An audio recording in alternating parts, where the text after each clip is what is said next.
Thank you, Mr. Speaker. Mr. Speaker, I rise today to raise further awareness of an issue of great importance to this legislative body and to many of our constituents. The problem of drug shortages, specifically cancer drug shortages. As a physician, I know this has been a problem for decades, and there isn't one solution to the problem.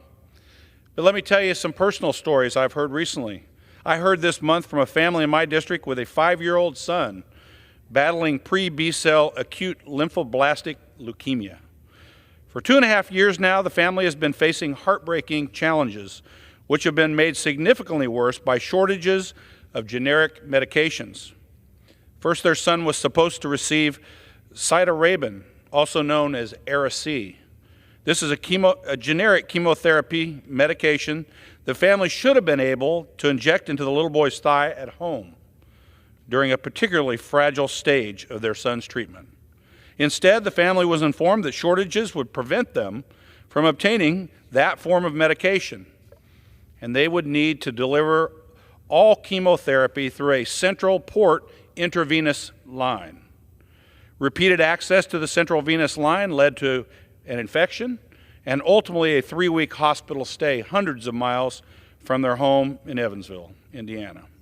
On top of that, the family has experienced shortages of dexamethasone, a generic corticosteroid that supports the immune system and helps the body to endure heavier rounds of chemo, and of blood thinners needed because of his port, and finally, even antibiotics needed when his suppressed immune system needed help.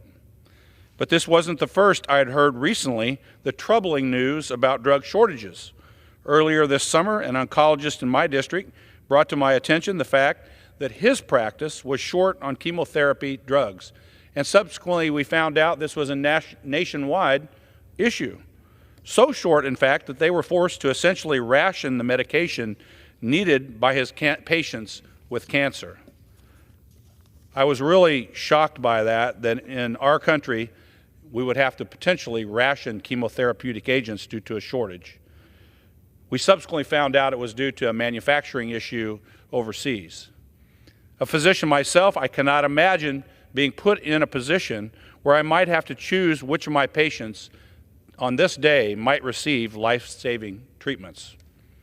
As the Energy and Commerce Committee, of which I'm a member, and other committees are considering legislation on drug shortages, let's think critically about how to enact meaningful reforms that will address the roots of these problems and allow for long-term change to mitigate chronic drug shortages.